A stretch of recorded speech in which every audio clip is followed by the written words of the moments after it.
gracias por acompañarnos en esta primera sesión de tres que vamos a estar desarrollando desde CIDET en materia de delitos informáticos.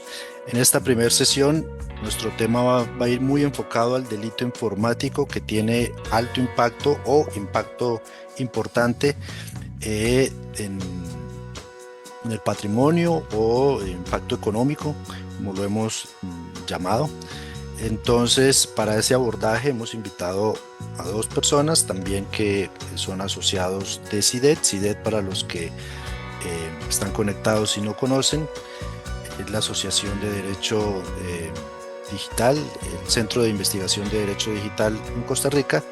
Y dentro de nuestros fines y propósitos se encuentra la divulgación precisamente de los temas que convergen entre derecho y tecnología.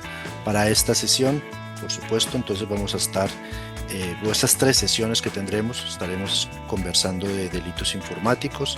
Hemos venido desarrollando diferentes actividades relacionadas a ciberseguridad, notificaciones electrónicas, el año pasado hablamos, hemos conversado también de protección de datos. Estos son como los temas que más ocupan nuestra agenda de divulgación, entre otras actividades. Si quieren conocer más de CIDET como asociación, cómo asociarse, cómo conocer más de nuestros proyectos, los invitamos a visitar cidet.org, cidet.org, muy fácil, y allí van a encontrar más información de la asociación y de nuestras actividades y por supuesto de cómo unirse. Dada esa introducción, entonces esta sesión tiene el objetivo de abordar eh, el impacto económico de los delitos informáticos, y para ello hemos invitado entonces a Viviana Fernández. Ella es asociada de CIDET, licenciada informática de la ULACIT. Para ambos quiero aclarar que estoy tratando de resumir un poco su perfil profesional, es bastante extenso de ambos lados, entonces esto es una descripción muy general. Ella es informática de la ULACID con un máster en gestión de ciberseguridad de la Universidad de Cataluña, Politécnica de Cataluña. Tiene un posgrado en Derecho Digital de Senfotec, donde tuve la oportunidad de compartir con ella, y se desempeña como oficial senior de seguridad de la información. Bienvenida, Viviana, y un tremendo gusto que nos esté acompañando esta noche. Muchas gracias, buenas tardes y buenas tardes a todos los que están ahorita atendiendo el webinar. Gracias. Y por otro lado, Roberto Lemaitre, él es abogado informático, igual insisto, de manera muy general, no me cabrían aquí los títulos y demás, y experiencia: abogado informático, profesor investigador del APSIBE, profesional en ciberseguridad y autor del libro Manual sobre Delitos Informáticos para la Cibersociedad Costarricense, que creo muchos, al menos los que estamos en esta materia, hemos tenido la oportunidad. Un libro que ya se publicó en una segunda edición. Roberto además es doctorando, si no estoy mal. Ahí lo veo todo este tiempo. Ahí estoy divertido haciendo la Ahí tesis. está dedicado a su doctorado. em, y bueno, entre muchas otras actividades, esta semana publicaron el tercer informe de ciberseguridad de la PSIVE. Vamos a tener la oportunidad de conversar un poco de ello. Para Roberto, bienvenido y muchas gracias que nos acompañe. No, muchas gracias y siempre es un gusto, pues vos sabes que uno de los temas que uno considera muy importante es hacer cultura digital y eso es fundamental y más, ya que mencionabas el informe, más con los resultados, que una parte de los retos es exactamente los temas de seguir generando esa cultura digital con la ciudadanía en general, ¿verdad? Tanto profesional como cualquier ciudadano que al final está en este mundo digital, ¿verdad? Correcto. Bueno, muy bien. Vamos a tener rondas de preguntas. Voy a empezar con una primera ronda, una pregunta para Roberto, una pregunta para Viviana. Eh, Cualquiera de los dos expertos, especialistas, podrá aportar a la respuesta del otro. No hay ningún obstáculo para hacerlo. Y vamos a comenzar con Roberto Lemaitre. para que nos cuente un poco sobre, nos dé una introducción de delitos informáticos que se han tipificado en nuestro ordenamiento, quizá los de más impacto económico, ya tenemos una lista, y creo que amplia cuando entramos en el tema de delito informático, pero quizás que nos dé una breve explicación de aquellos que tienen más impacto económico, cuáles considera que tienen pues esta relevancia económica y si eso lo podríamos quizás empalmar o cotejar un poco con ese informe del APCIBE, ese impacto que están teniendo en Costa Rica en el último año, eh, si nos pudiera compartir un poco de esos resultados que encontraron en la investigación. Bueno, muchas gracias, Juan, y todos. Un saludo a todos los que nos acompañan y los que verán a futuro este programa. Punto importante, y efectivamente, desde el Laboratorio de Ciberseguridad de la Universidad Nacional, ayer presentamos este tercer estudio sobre la situación en el contexto de materia de ciberseguridad en Costa Rica, principalmente en tres ámbitos: conocer y dar a conocer el marco jurídico en materia de tecnologías que tenemos desde el país, el tema de investigación y desarrollo en ciberseguridad, que un país que busque mejorar pues, sus capacidades de respuesta en materia de ciberseguridad, el tema de investigar y desarrollar las capacidades es importante. Y el tercero, un estudio estadístico que hacemos con las instituciones tanto del sector público como privado en el país, que esta vez en conjunto ese bloque alcanzó 143 instituciones públicas y privadas, que se agradeció bastante pues la respuesta y colaboración tanto de los grupos de las instituciones y de las empresas como de los grupos gremiales que representan, que nos colaboraron muchísimo en esto. En ese contexto, las respuestas, bueno, y las estadísticas que manejamos también con el organismo de investigación judicial, que nos brinda la información, pues para hacer ese análisis de una mirada integral de lo que está ocurriendo en el país. En ese contexto, y relacionado propiamente con los delitos económicos, y lo vemos en las estadísticas del OIJ que nos facilitaron, desde la medición que realizan desde 2018 a 2025, como cerramos, y propiamente en el informe lo cerramos en agosto 2025, pero tenemos ya, digamos, los últimos datos y sigue la misma tendencia. Hay dos delitos principales que se mueven y van de la mano con el contexto económico, y es estafa informática, que digamos para todos no será sorpresa, pero la estafa informática es parte de ese contexto criminal. Y a la par, el segundo delito, suplantación de identidad. Estos dos reflejan un 84% de los delitos denunciados en el país, lo cual nos deja ver que, y lo mencionamos en el informe está, y ayer lo mencionábamos en conferencia de prensa, que en este contexto tenemos que ya la situación no es coyuntural, sino que ya es estructural en el país, de grupos organizados cibercriminales en materia delictual. Y esto hace que tengamos tanto impacto económico, social y tecnológico. Y lo que ayer mencionábamos también con este contexto es entonces la necesidad de, si podemos decirlo así, de las barbas en remojo, ¿verdad?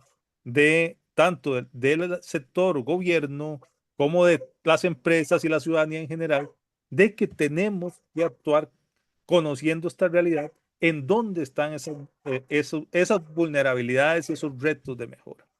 Entonces, estos dos delitos nos dicen por dónde se está moviendo esta situación. El retorno de inversión cibercriminal está moviéndose, está estructurado en el país y está buscando el dinero de todos y todas de nuestras plataformas económicas, que además es muy interesante porque cuando vemos todo el pico que ocurrió de delitos relacionados con tecnología en la pandemia, eh, no bajó después de eso, más bien aumentó. Esto ha venido exponencialmente creciendo, valga la redundancia, y vemos que todo ese contexto y esa situación responde a la evolución criminal, la cibercriminal en el país. Y es más, ayer lo mencionábamos como el OIJ ya ha previsto que el delito informático va a superar cualquier otro tipo de delito en el país, y lo calculan en 3 años. Entonces, y sin quitarle la importancia a todos los demás, obviamente, pero imaginemos algo tan, podríamos decir, sorprendente en la situación que vivimos en el país, que ese va a ser el primer delito superando homicidios. Mm. Entonces, y uno dice, esto va a estar complejo. Pero la idea también del informe es que esto sirva para reflexión y toma de acciones, ¿verdad? Ahora, se puede entender que suplantación de la identidad es un vehículo para llegar a la estafa, usualmente en contextos de banca en línea. Totalmente. Cuando vemos que estos dos delitos son los que más están ocurriendo y que abarcan el 84% de las denuncias, eh, vemos que suplantación de identidad, la suplantación es de alguna institución o de personas. Esto está pasando muchísimo para ejecutar exactamente la parte final de engañar a la gente, de ya el proceso de engaño para que den las claves de información, etcétera, para poderle sacar el dinero, para poder Claro. obtener de alguna forma la información necesaria para hacer operaciones digitales de extracción del dinero. Entonces, van de la mano, hay una correlación totalmente de esa operación, porque hacerse pasar por alguien del banco, hacerse pasar robar la identidad de alguien para suplantarlo y pedirle plata haciéndose pasar por un familiar que lo están suplantando, etcétera, es parte de esa operativa. Y añadirle también, creo, la problemática que tampoco muchos denuncian por ser montos pequeños, que uno lo alcanza a ver en el ejercicio de la profesión, gente que ha sido víctima de estafas, pero por ser montos de 40.000, 50.000, 80.000, a través de Simpe o 100.000, prefieren no ir a la vía judicial, dejarlo así o dejar pasar, pero también si sumamos esa cantidad de víctimas, la suma de denuncias o de afectados sería muchísimo mayor. Juan, y eso es algo que preocupa, esas cifras grises, esas cifras oscuras que no tenemos tanta claridad Correcto, de que porque y lo mencionamos un poco, el estudio no entra a intentar medir esa cantidad, porque es complejo, esa medición sí resulta bastante compleja, pero sí entra uno a sospecharla y en el tema de la práctica también, porque ya hay muchas personas, si le solucionan el tema de devolución de dinero, pues no consideran necesario poner además, las denuncias. Pero eso hace que tengamos un sesgo de que esto puede estar todavía, si ya lo vemos complicado con las estadísticas que tenemos, puede estar aún peor. Entonces, nosotros en el informe invitamos en los temas de recomendaciones a que realmente las personas denuncien porque claro, aunque sean montos pequeños, aunque sea una situación que tal vez se le soluciona, no tener la realidad de qué tan grave puede estar aún esta situación hace que las respuestas en política pública, ¿verdad? En política de correcto. persecución criminal, tal vez no sea la más adecuada o que se le den todavía más recursos a las áreas relacionadas para que atiendan este tema, ¿verdad? Muy bien.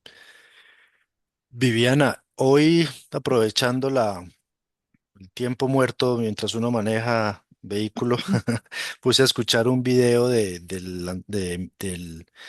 nuevo Anthropic, el Cloud Mythos, El mito, sí.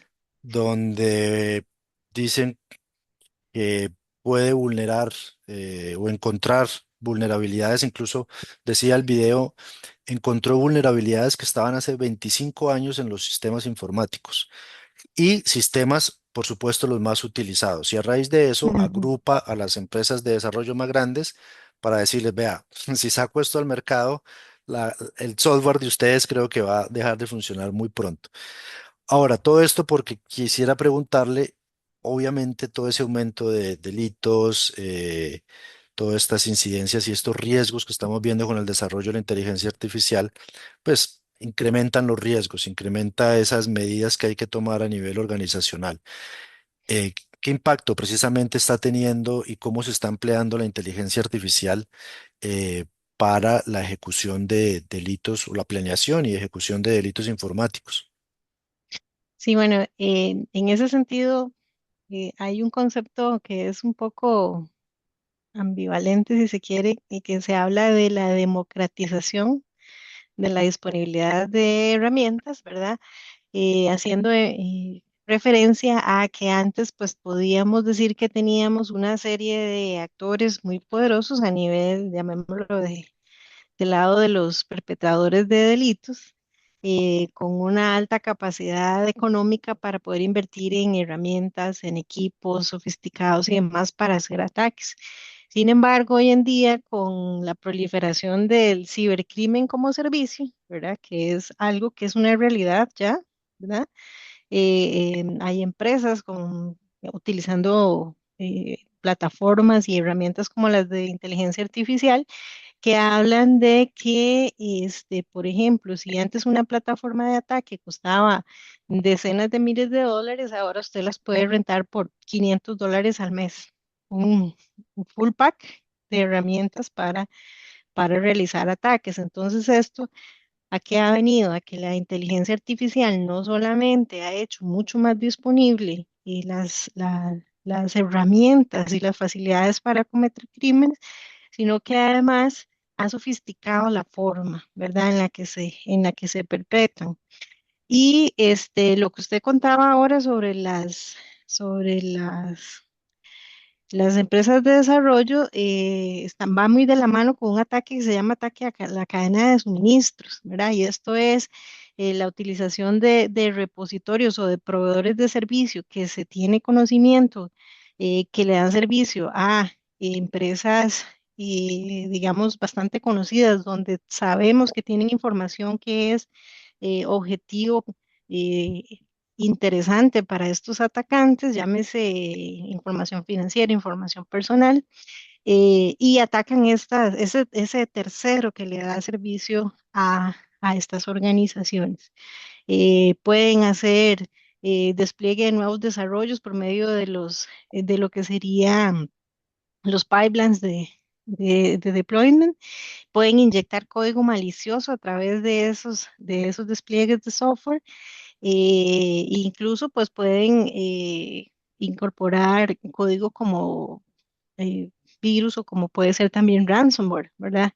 Que estamos hablando de que ha pasado de 2.1 mil millones de dólares en los últimos 3 años. Eso es de lo que se estima que se ha recaudado a nivel de ransomware en los últimos 3 años a nivel mundial. Entonces, ¿qué ha hecho la inteligencia artificial? Ha facilitado la forma de realizarlo, ha puesto a disposición de muchas personas las herramientas. Incluso hay modelos actualmente que están entrenados para realizar fraudes, como por ejemplo el Worm GPT, el Fraud GPT, el Poison GPT, hay todo una serie de modelos que han sido entrenados para no aplicar las barreras éticas que otras herramientas, vamos a decir, del mundo comercial, sí tienen en este momento. Entonces, ¿esto a qué nos lleva también? A que sea más fácil perfilar víctimas con base en la información que está disponible en redes sociales, en websites corporativos también, o en bases de datos públicas, ¿verdad? Que sea más fácil realizar campañas muy, muy creíbles de phishing, de vishing, donde, como decía Roberto antes, de ahí recibes una llamada con una voz que es exactamente igual a la de su familiar, diciendo que está en un problema y que requiere un pago de cierta cantidad de dinero, y es muy difícil para la persona que está al otro lado saber a ciencia cierta y en un primer momento si esa llamada es legítima o no, ¿verdad? Entonces, estas herramientas de inteligencia artificial incluso son capaces de orquestar por sí mismas ataques sin una intervención humana significativa. Entonces estamos hablando de que ya son robots que se dedican a generar este tipo de actividad maliciosa en la red, ¿verdad? Que utilizan credenciales robados, que abren cuentas puente, incluso para utilizarlas para lavado de dinero. Entonces, el abanico es muy amplio de todas las Sí. opciones que ha abierto la IA. Sí, sin duda una cantidad de vectores de ataque que abre. Mientras usted conversaba, me acordé hace unas semanas que le vi una noticia que una empresa hizo un servicio de pen testing con un agente de IA, hace el pen testing y se sale de control el asunto, encuentra la vulnerabilidad y la ejecuta el agente, y no era el servicio contratado ni el resultado esperado, pero el agente hace el escaneo de la infraestructura, encuentra la vulnerabilidad y vamos entrando y vamos ejecutando y terminó haciendo, tengo entendido, un daño. Una gran empresa creo que fue la que le pasó este asunto. Entonces, el abanico de posibilidades creo que cada vez se amplía y como bien una vez escuché en una charla, mientras los malos no necesitan consentimiento informado ni marcos de gobernanza para entrenar sus modelos y hacer web scraping de sitios web, de redes sociales para entrenar sus modelos para los deepfakes ilícitos y demás. Los buenos, o sea, los que pretenden desarrollar software para prevenir esos daños, sí tienen que cumplir con toda la normativa para entrenar sus herramientas y por ende eso va marcando o creando una brecha entre lo que van haciendo los malos y los que pretenden detenerlos.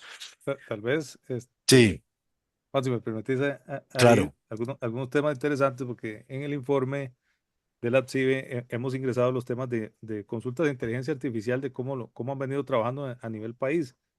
Y, y algunos temas, obviamente falta todavía más desarrollo, pero comienza a ser interesante que ya las instituciones y las empresas, ya un 20% nos dice que están utilizando inteligencia artificial para enfrentar este reto. Ujú, Anteriormente, el principal tema era que no tenían, digamos, gente o no conocían bien los temas de herramientas o qué se podía hacer, pero ya un 20% dice que está usando o comienza a desarrollar pilotos.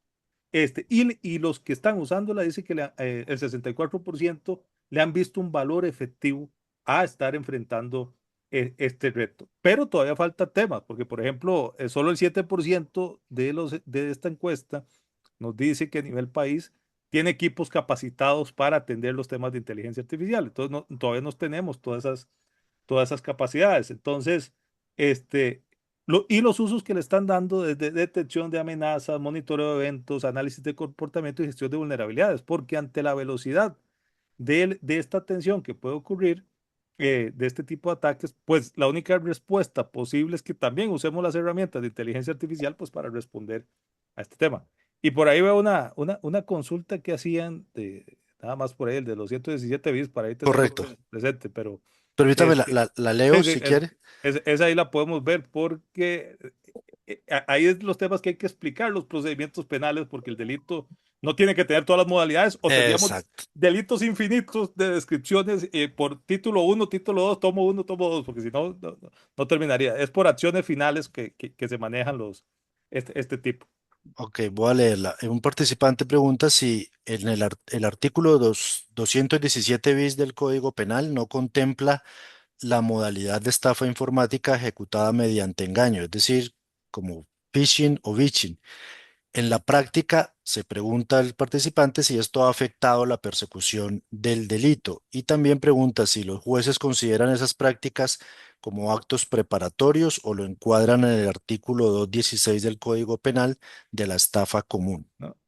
Vamos a ver, de nuevo hay algunas aclaraciones y eso me recordó cuando con los estudiantes de informática vemos temas penales, digamos, hay que explicar los procedimientos, porque una clásica situación, y efectivamente por eso es importante explicarlo, es que uno lea el artículo y diga, "Ye, pero aquí no explica que haya estafa por phishing, por inteligencia artificial, por computación cuántica, por Exacto. etcétera, por todos los escenarios que podemos imaginar y los futuros que podrán existir. La estafa informática se refiere a esa estructura de engaño que ocurre aprovechando los medios tecnológicos. Entonces el artículo 217 bis habla prisión de 3 a 6 años a quien en peligro o perjuicio una persona física o jurídica, o sea, tanto las personas humanas como las empresas pueden denunciarlo, que ocurra mediante qué temas manipule o influya en el ingreso, el procesamiento o el resultado de los datos de un sistema automatizado de información, ya sea mediante el uso de datos falsos, incompletos, etcétera. Bien, toda una descripción de eventos y que esto genere una afectación patrimonial y un beneficio patrimonial, pues obviamente para el cibercriminal. ¿Qué pasa en el phishing y el phishing? Hay delitos, hay actividades específicas para llegar a los temas de estafas. Entonces, como lo mencionábamos ahora, el tema de phishing phishing, algunas otras técnicas que puedes, el phishing y el phishing se relaciona con suplantación de identidad, que es un delito, por cierto, también, que es el segundo más denunciado. Entonces, ¿qué hacen? Este intercrímenes, ese camino criminal, busca engañar con esas técnicas para generar ese beneficio patrimonial que está ocurriendo. Entonces, al final, el 217 bis de estafa informática aplica para estas modalidades y para otras, porque ocurre la situación final de que se dio esa situación de engaño dando el beneficio patrimonial al grupo cibercriminal o al estafador en general, al estafador informático. Entonces, sí aplica en estos contextos cuando la afectación es económica. Eh, Sí es cierto por cierto, ese artículo sufrió una actualización en algún proceso histórico porque tenía algunos vacíos técnicos, por cierto, pero actualmente está bastante blindado para buscar que calce prácticamente los escenarios que tenemos. Pero el phishing y el phishing posiblemente van más en los temas del delito de suplantación de identidad, si solo eso tenemos para denunciar. Pero la mayoría de las personas termina, lamentablemente, teniendo una estafa informática porque utilizaron esa parte para llegar. Entonces ahí Correcto. rápidamente para explicarlo. Muchas gracias, así es. Sigo con Viviana. Bueno, ya nos explicó de todos esos vectores que se aumentan con la inteligencia artificial. No obstante, en la práctica, en la actualidad, creo yo, no tengo datos certeros, pero muchas técnicas manuales siguen aún siendo utilizadas y el principal eh, aspecto es el engaño a la persona. O sea, es esa Ujú. persona que termina suministrando la información o haciendo el pago finalmente bajo un engaño de un correo que en apariencia era legítimo, etcétera. Entonces, esta pregunta eh, va relacionada a esos incidentes donde el principal vector es la persona, el humano. En ese sentido, ¿cuáles son esas principales técnicas que todavía se siguen viendo o que en la actualidad más se utilizan por el cibercrimen para engañar a las personas? Y además, si nos puede contar si se ha identificado algún aporte o soluciones de la inteligencia artificial que ayuden a que las empresas o las personas se puedan proteger o puedan prevenir este tipo de técnicas o ataques. Sí, muy de la mano con lo que comentaba ahorita Roberto al final sobre el aumento de las herramientas de inteligencia artificial también de parte de las personas que están tratando de contrarrestar estas actividades maliciosas. eh, mm, se ha dado una serie de pasos adelante. Sin embargo, contestando su primera pregunta con respecto a cuáles son esas técnicas, vamos a decirles, no tan automatizadas de ingeniería social, ¿verdad? Para hacer caer a las personas en errores o en estafas, sigue siendo y por mucho el campeón el phishing, ¿verdad? Que es eso, este tipo de correos donde se hace una suplantación de una identidad usualmente de organizaciones financieras o de algún otro tipo de empresas prestadoras de servicios con el fin de inducir al usuario final a hacer clic en un link o bajar un adjunto del correo, donde al final de cuentas lo que se hace es que se lleva al usuario final a una página web falsa donde le pide que ingrese sus credenciales de autenticación. Esto sigue pasando, sin embargo, la IA sí ha provocado, digamos, un mayor nivel de perfeccionamiento en este vector, porque estamos hablando de que con los deepfakes hiperrealistas que se pueden hacer ahora por medio de IA, ya no solamente utilizas una imagen de una persona para realizar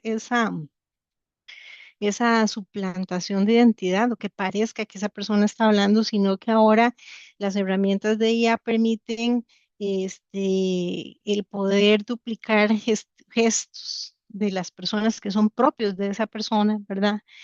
Tonos de voz, el acento de la persona, e incluso si tienen, digamos, una muestra de una interacción, como puede ser, por ejemplo, este webinar que nosotros estamos aquí conversando, ellos pueden con una muestra de esa comunicación tomar de ahí, entrenar su IA y entonces hacer un video donde se estén ordenando, no sé, el pago de cantidades de dinero, de facturas o algún tipo de acciones a tomar, donde es muy difícil, sin herramientas de inteligencia artificial también, el poder determinar que ese deepfake es, en realidad es un deepfake, ¿verdad?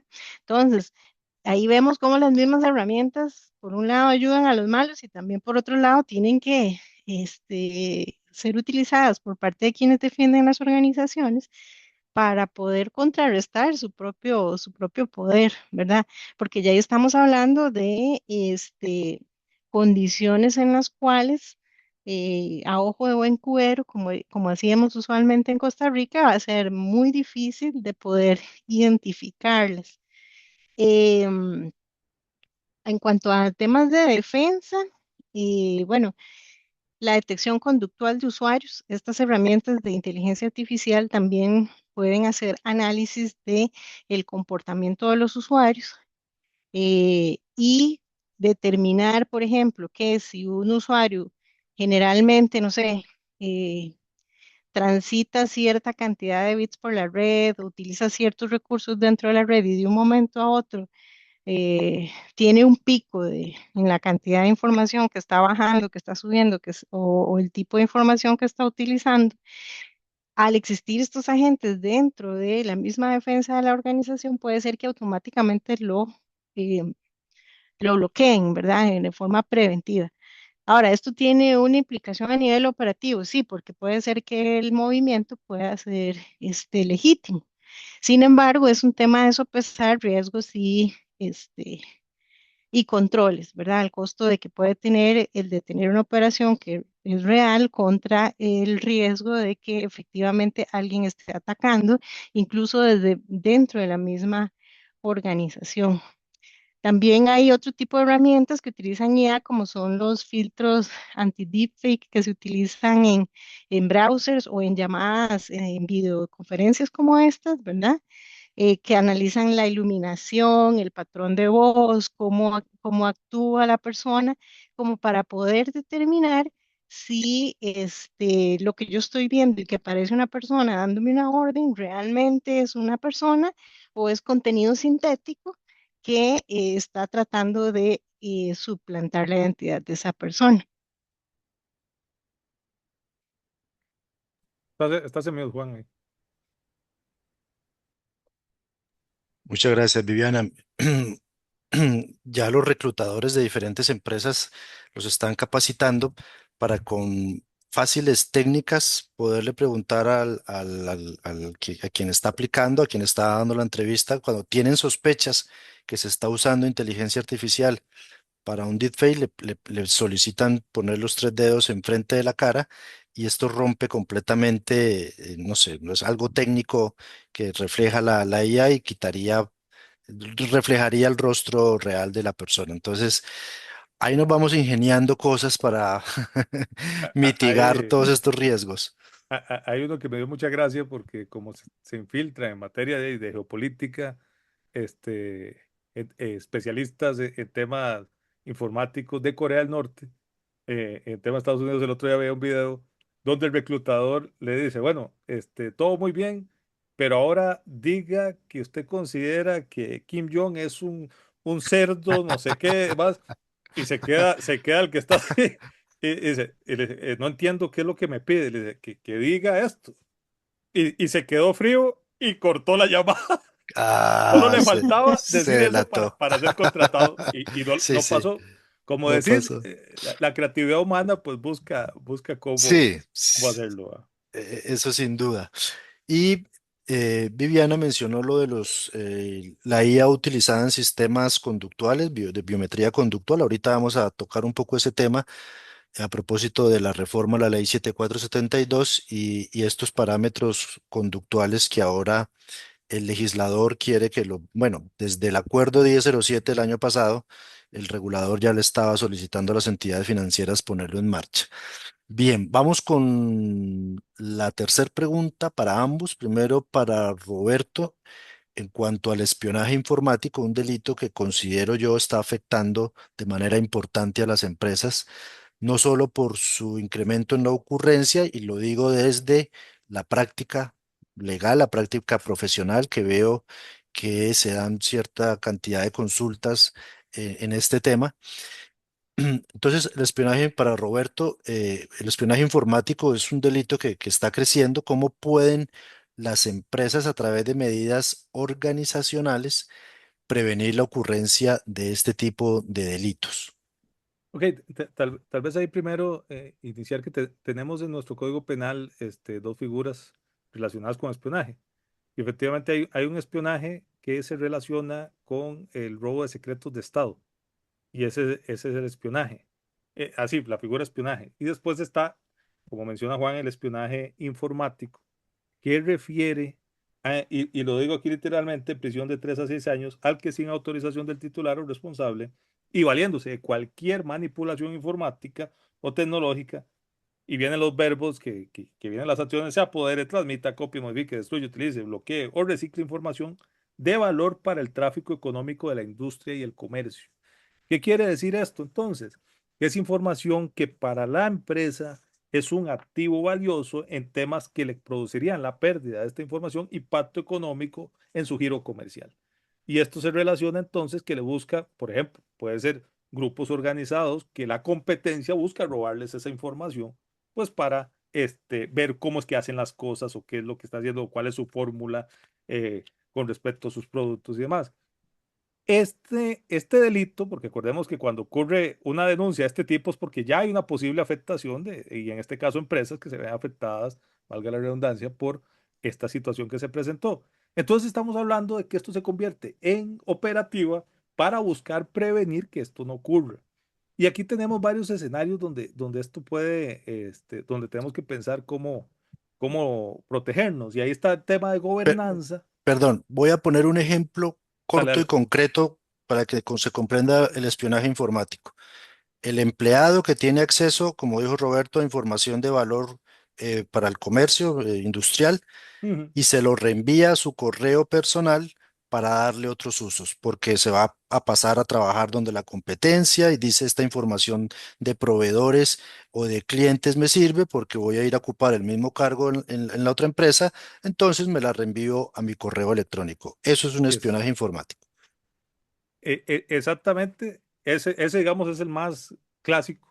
Hay, Más hay clásico. escenarios en otros países, aquí no he visto tanto de los otros más elaborados, ¿verdad? Sí. Pero efectivamente es más clásico de un trabajador que aprovecha su posición para llevarse información importante con respecto a lo que realiza, ¿verdad? A la labor que realiza la empresa. Entonces ahí vamos el tema desde gobernanza y política y hablamos aquí de cómo clasificamos la información, eso primero. Parece mentira, pero realmente en Costa Rica muchas veces la gestión de datos y la gestión de datos personales y la gestión de datos en general es un vacío que se tiene. A ver, tenemos también lo necesario desde el punto de vista de gobernanza, y ahorita vemos un poco lo práctico, los acuerdos de confidencialidad que se tengan con los que tienen servicios, con sus trabajadores y con terceros. Esto para que haya un marco legal de una obligación y responsabilidades frente a alguna situación que ocurra de un mal manejo de la información y las obligaciones que tienen esas personas y terceros frente a estos temas. Igualmente que esto va de la mano de políticas de uso aceptable y esas cláusulas contractuales. Pero esto de nuevo, la parte de esa política se convierte también en tema técnico de qué cosas tener. Entonces, por ejemplo, podemos pensar en controles técnicos como los DLP, que es para la prevención de pérdida de datos, y así estamos monitoreando y bloqueando transferencias que puedan no darse. A estas alturas, digamos, uno pensaría que mucho de eso podría estar implementado, pero ni siquiera, si no tenemos clasificado, tampoco tenemos implementado temas que digamos, este tipo de información, este tipo de clasificación es la que tenemos que proteger y bloquear de cualquier tema. Uno se encuentra la sorpresa de que hay empresas que cuando usted dice, usted tiene bloqueado por lo menos los sitios web no autorizados. Ah, no, ese puede navegar por lo libre. Entonces se puede usar correos, OneDrive, personales, Google Drive personales, etcétera. Entonces ahí usted da campo para esa situación. Entonces, si no tiene lo menos, digamos, ya estas herramientas ni siquiera están en la herramienta. Igual que tener controles de acceso lo que se llama los PAM, ¿verdad? Que son los Privileged Access Management, es esa gestión de quién tiene acceso a qué. Usted debe tener, cada trabajador debería tener acceso solo a lo que le corresponde. Y además, solo a lo que le corresponde tiene que estar monitoreado también. Entonces, eso es importante porque para efectos de documentar una mala acción que prevenga que una información no salga, debe tenerse esos elementos. Y Juan lo tiene en ese tema muy claro. Eh, Podría no haberse dado la fuga de información, pero el intento de haberlo hecho. Y podríamos no estar con la figura penal, pero en materia laboral podríamos Correcto. responsabilizar a la persona para un despido sin responsabilidad patronal porque usted buscó incumplir las reglas que se tienen en la empresa. Entonces va de la mano el gobierno y políticas con la parte técnica. Las segmentaciones y Zero Trust, nos encontramos en un momento en que todavía esto debe tenerse más en cuenta de no confiar absolutamente nada. Y a veces esto pasa hasta con las situaciones de gerencias, directivos y demás que dicen, no, es que a mí sí tengo que tener todo libre, todo, etcétera, para poder hacer yo todo. No, no, debemos no hacerlo. Y si todavía una gerencia, una dirección quiere tener por la libre, hay que hacerlo responsable entonces de lo que pase. Entonces, muy bien, si no hay forma de que usted no quiera tener todo, me va a firmar una responsabilidad de que si algo pasa con sus usuarios, con sus cuentas y demás, usted va a ser responsable. Eso pensando en los equipos de tecnología para que se cuiden también, ¿verdad? Porque cuando pasa algo, a los equipos de tecnología son los primeros que van Claro. a decir por qué esto pasó. Cifrado de datos y cifrado de datos en reposo y respaldos que existan, no borrables, no modificables, ¿verdad? No alterables. Eso es importante porque si algo pasa o pensemos en escenarios de sabotajes informáticos o daños informáticos, que hay una diferencia ahí, este, relacionada, que la información pueda recuperarse, que la información pueda tenerse, o que si se logró fugar la información, usted pueda decir, bueno, el modelo que teníamos descifrado de la información va a ser muy difícil que puedan extraer el tema. Eh, en Costa Rica esto debe considerarse aún más. Y por cierto, lo decíamos en el informe que tenemos ahora las instituciones, tanto públicas y privadas, tienen mejor gestión de políticas, pero el gran problema que tiene es la operatividad de todo eso. Entonces, poner en Ujú. práctica los temas que tal vez tienen en documento, pero no los llevan tema. ¿Y por qué esto es importante? Va de la mano con cumplir la ley de protección de datos. Y ayer lo mencionamos en el informe, uno de los temas para mejorar estos puntos es un mejor cumplimiento operativo de la ley de protección de datos. A pesar de que ya tiene años, ¿verdad? A veces estamos diciendo siempre, hay que actualizar la ley de protección de datos para ser mejor. Cuidado, no estamos cumpliendo ni siquiera la base de la ley que La tenemos, base. ¿verdad? Correcto. Muy bien. Ahora, Viviana, en estos mismos supuestos de espionaje, daño, sabotaje, donde ese insider, ese colaborador interno se vuelve la principal amenaza, ¿qué medidas técnicas, qué tecnología, qué controles técnicos podrían ayudar a una empresa en principio para prevenir o para reaccionar a este tipo de incidentes? Sí, bueno, ahí prácticamente Roberto los mencionó casi que los más generales, como sería las herramientas de DLP, ¿verdad? Que son estas herramientas que están en vivo escaneando el tráfico saliente de la red para buscar bloquear la salida de archivos basados en ciertos patrones o ciertos tipos de datos, como podría ser, no sé, números de tarjeta en una organización, que eso es información del súper restringida, ¿verdad? Por la criticidad que tiene. Em, También mencionó las herramientas PAM, Roberto, ¿verdad? Que son las de gestión de accesos privilegiados, que estas herramientas lo que hacen es que monitorean a los insiders de mayor riesgo, que son los administradores de sistemas, ¿verdad? Usualmente se localizan como en ese sector y lo que se busca es que se monitoree las sesiones de esos usuarios con la finalidad de que cuando haya una tarea crítica tenga que pasar por una aprobación previa para evitar una fuga de datos importante. También mencionó la microsegmentación de la red y el Zero Trust. Y por ahí, pues también el monitoreo de comportamiento es una de las técnicas que se utilizan, que como vimos ahora son componentes de software que analizan en tiempo real el comportamiento de los usuarios, ¿verdad? Crean una línea base a partir de la cual, dependiendo lo que se salga de ese patrón considerado como lo normal de ese usuario, van a tomar cierta acción.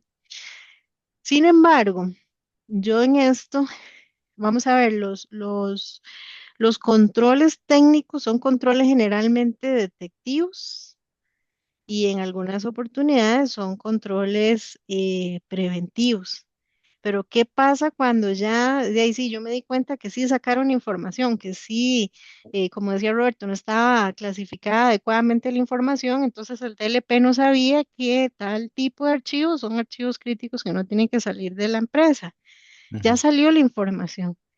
Si tienes, este, lo que serían controles correctivos o bueno, contratos que ponen responsabilidad en las personas con respecto a las acciones que toman o incluso si querés llevar a una persona a un proceso judicial porque incumplió su responsabilidad de acuerdo con los contratos que tenga.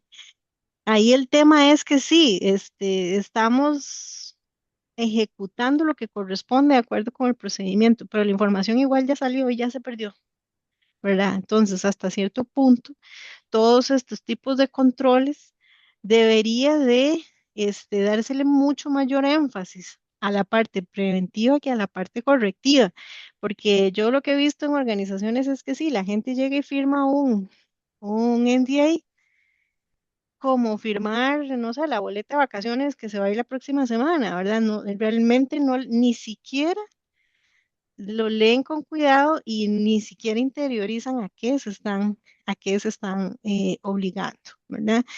Porque al final de cuentas, igual, vamos al mismo tema de una empresa. ¿Cuánto le cuesta a una empresa un procedimiento judicial para establecer responsabilidad por alguien que no cumplió eh, su labor como correspondía, resguardando los datos de la empresa? La mayor parte de las empresas, a no ser que sea un tema demasiado crítico y muy amplio, no van a Correcto. incorporarse o no van a meterse en ese tipo de procesos. Entonces, aquí prácticamente yo digo que antes del control técnico, que efectivamente existen y que son muy efectivos, cada uno dentro de su rango de acción, es importantísimo la parte del diseño, la seguridad por diseño, ¿verdad? Y la gobernanza de la seguridad, porque la gobernanza, vamos a ver, es tener las políticas, es tener los procedimientos, es que la gente esté capacitada para actuar, pero también es cuál es el objetivo de ese sistema de gobernanza de los datos. ¿Es solamente el cumplimiento regulatorio, legal? ¿Es el cumplimiento con la SUGEF? ¿Es el cumplimiento con CONACYT? ¿O realmente el objetivo de mi sistema de gobierno es proteger la información? Porque pareciera que es lo mismo, pero no es lo mismo. Y dependiendo de cuál sea el objetivo de la organización, así se va a ver más o menos expuesta a ciertos riesgos en cuanto a lo que es la fuga de información. Sin Fabio, duda. un tema que me preocupa y Viviana lo mencionaba es el tema de las herramientas de inteligencia artificial. Ahora están usando desde ChatGPT, Gemini, Copilot, la versión, digamos, abierta, pero si vos no tenés una versión dentro del contexto empresarial, es más cerrada, controlada, digamos, de otra forma gestionada, muchas de las informaciones que pueden las personas estar subiendo, se está Se brincando está todos los quedando allá, controles de seguridad y lo está absolutamente. subiendo posiblemente a perfiles personales de, de inteligencias artificiales como estas, que las personas están teniendo sus documentos en un lado y que se pueden estar brincando los temas de seguridad. Entonces, hasta eso hay que pensar ahora, cuáles son las restricciones con respecto a las herramientas y cómo va a gestionarse. No, no es, digamos, satanizar herramientas, pero sí pensar en la gestión adecuada de qué hacemos con este tipo, ¿verdad? Sí, yo estoy muy de acuerdo con lo que menciona Viviane respecto a la importancia y prioridad de los controles técnicos para prevenir, porque una vez el daño esté hecho, está hecho y ahí lo que queda es la vía judicial.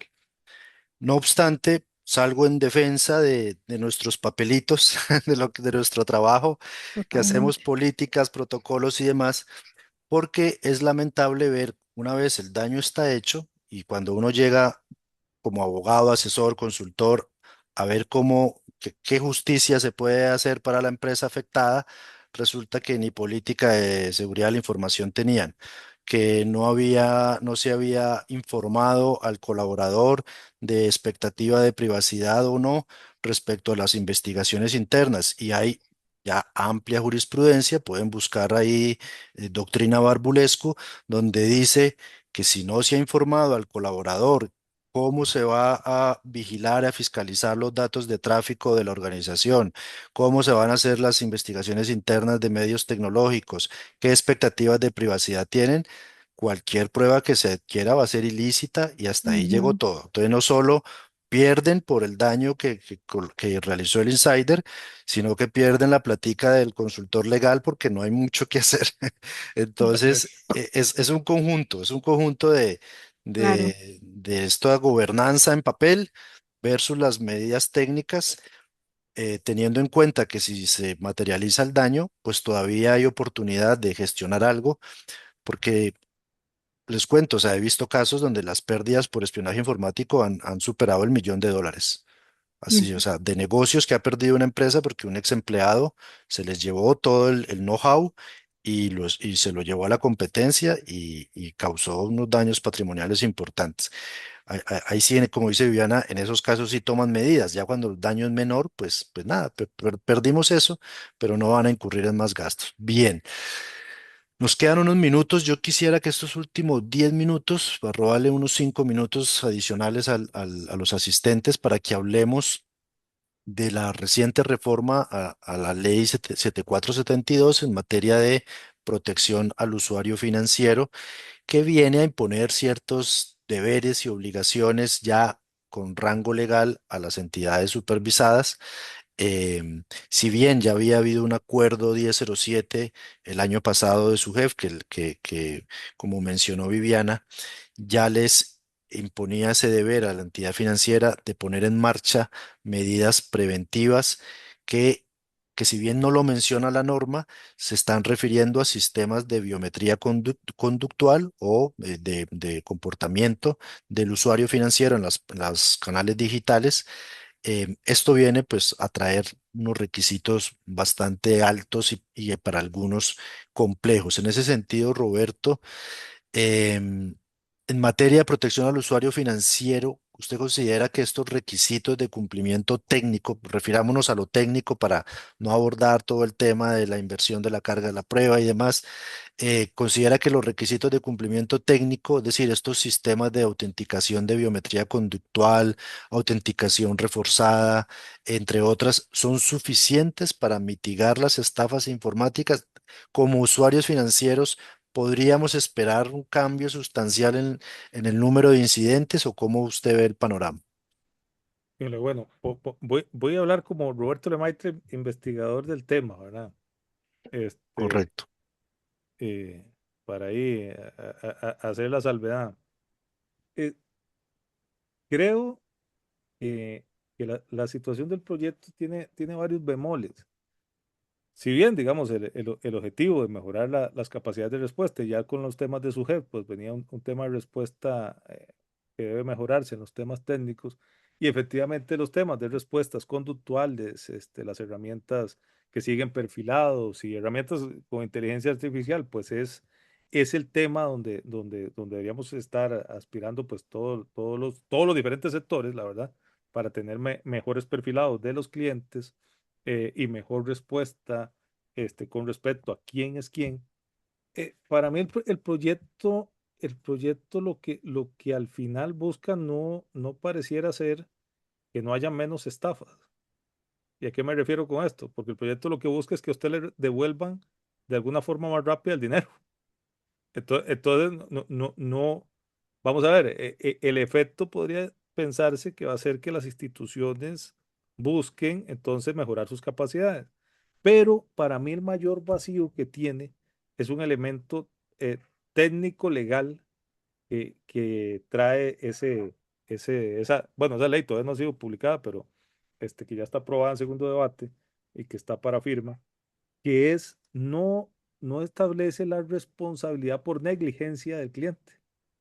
Y a qué me refiero con ese enorme vacío dentro de ese proyecto? Que si usan con inteligencia artificial un deepfake, etcétera, para engañar a la persona, lo tratan igual que si la persona entregó sus credenciales a la persona sin importarle alerta, sin importar qué pasó. Y la tecnología conductual y de comportamiento y demás, si das esa información para que ingrese más, en su gran mayoría va a poder pasar y aprobar las transacciones. Y el proyecto no establece que haya problema por negligencia, que es un gran porcentaje de lo que ocurre en la mayoría de las estafas informáticas. Y esto a mí me preocupa en el contexto de que entonces haya una despreocupación de los clientes de no caer en engaños y de mejorar la cultura digital.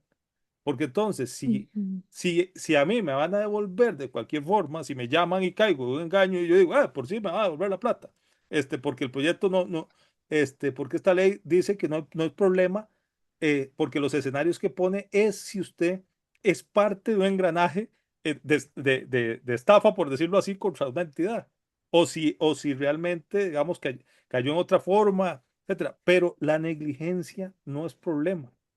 Entonces, pareciera que nos estamos yendo a un extremo de que el tema es nada más devuelva el dinero, pero no mejoremos las capacidades de respuesta, porque esto no resuelve la persecución de los grupos criminales informáticos. Ujú. Lo que al final busca resolver es, te engañaron, bueno, y caíste en el engaño, no seguiste consejos que ninguna entidad financiera te va a llamar nunca, ni te preocupaste, no te preocupó que el correo pueda ser cierto, no pensaste en opción, no le tenés antivirus, no le tenés nada a tus teléfonos, a tus equipos, no importa, te devolvemos el dinero.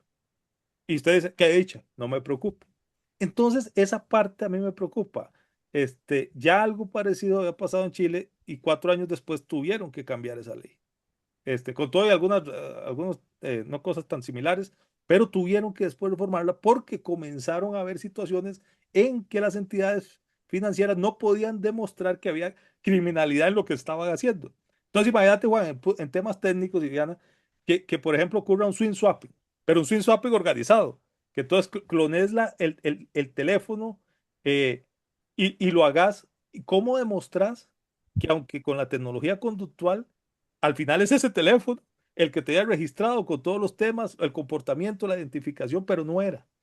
Entonces comenzaron a pasar muchas situaciones en que no podías demostrar que fue criminalmente organizado, pero era muy raro el pico de aumentos que comenzaron a ver de reclamos en esa línea. Entonces, a mí me preocupa que pase este tema y sobre todo el tema de la mejora en capacidades de cultura digital. Debe haber un equilibrio, para mí debe haber un equilibrio con respecto al tema, pero sí a cómo está, me preocupa el tema. Además, sin entrar en otros temas de la capacidad de su para comenzar a analizar el montón de casos que le van a llegar porque los bancos tienen que remitírselos para que analicen los rechazos y tienen que analizar, entonces van a analizar casos de investigación judicial también. Ahí entran algunos temas que tengo mis dudas, hasta legales, pero bueno. Sin duda. Sobre todo que le imponen crear un reglamento, como bien ya dijeron, que no saben por dónde entrarle al asunto porque no les corresponde como Claro, regulador. Y bueno, eso sin duda se va a convertir en un cuello de botella para, para ellos regulador y para las entidades que están deseando saber, bueno, ¿y cómo vamos a reportar o a informar el cumplimiento de estas medidas técnicas? Y en ese sentido, ya finalmente preguntarle a Viviana el rol o la importancia de la informática forense como disciplina precisamente en esta reforma y en estas medidas de cumplimiento que les imponen ahora las entidades financieras para poder evidenciar que su sistema de biometría conductual aprobó una transacción que efectivamente tenía una alta probabilidad, que era Roberto Lemaitre, que era él quien estaba en la plataforma y que al otro día llegó Roberto diciendo que no, que era una estafa. Y eso van a tener que evidenciarlo de una manera objetiva, llamémoslo científica, porque estamos hablando pues, de una disciplina, de una ciencia. ¿Cómo ve ese panorama, Viviana, en su opinión ya más técnica? Yo creo que esto va a traer a la mesa algo que tal vez había quedado ahí un poco rezagado al tema de las series policíacas y es el tema del perito ciberjudicial, ¿verdad? Porque en definitiva, digamos que aquí lo que se tendría que buscar es una preservación correcta de la cadena de custodia de la prueba digital, ¿verdad? Correcto, Entonces, para poder asegurar esa integridad, hay que seguir una serie de métodos, hay que seguir una serie de pasos que ya incluso hay normativa, estándares internacionales que lo definen, ¿verdad? Sobre cómo hacer el peritaje, cuáles son qué tipo de herramientas puedo utilizar para realizarlas. No es solamente ir a hacer un copy-paste de los archivos, sino que tiene que haber ciertas herramientas que me aseguren por medio de hashes que esa información no ha sido modificada de ninguna manera, saber cuándo hay que hacerlo, ¿verdad? Si tengo que apagar la computadora, no tengo que apagarla, qué información pierdo si apago la computadora. En fin, ese peritaje lo que va a permitir es más que nada reconstruir una línea de tiempo de sucesos, ¿verdad? De cosas que han pasado. Eh, yo no estoy tan al tanto, no sé si Roberto tal vez lo tenga un poquito más claro, qué tan em, prolífico ha sido en Costa Rica ese tipo o ese campo de peritos ciberjudiciales, ¿verdad? Porque en definitiva las empresas tienen que entender, digamos en este caso la industria financiera, que esa especialización no es el IT, el que te hace los respaldos, ni el que te arregla las computadoras, correcto. ni el que te administra el sistema, no es esa persona. Tienen una formación diferente, tienen una serie de herramientas diferentes y de protocolos que tienen que utilizar para que el resultado de ese peritaje pueda servir como una prueba en un proceso legal, ¿verdad? Y no sea cuestionable. Y aclarar, Entonces, perdón, Viviana, ujú, te interrumpo, y aclarar que debe ser un, un profesional externo para garantizar, o sea, externo a la entidad, para garantizar el principio de neutralidad, objetividad que debe rendir el correcto. perito. Ya hay antecedentes en España donde un banco muy grande presenta un peritaje realizado por el director de TI del banco y fue anulado porque precisamente carecía de objetividad y de neutralidad por ser una persona que le reportaba a su jefe, a su patrono y presenta el informe. El juez dijo Bueno, no. fue muy objetivo entonces. Exacto, exacto. El juez dijo no, ¿qué objetividad puede tener esto? Claro, no. Entonces, sin duda, es algo muy interesante, sí, Eh, Entonces, a mí me parece que va a tener un repunte este tipo de sí. especialización y ojalá pues que realmente las organizaciones aprendan de la lección de otros, ¿verdad? Antes de que les empiece a suceder a ellos que les estén rechazando las evidencias que presenten en procesos. sin duda. Bien, ya con eso terminamos, agradeciendo mucho a Roberto y a Viviana. Si tuvieran alguna conclusión que quisieran compartirnos para ya entrar a despedir y cerrar la sesión, voy con Roberto primero y después con Viviana.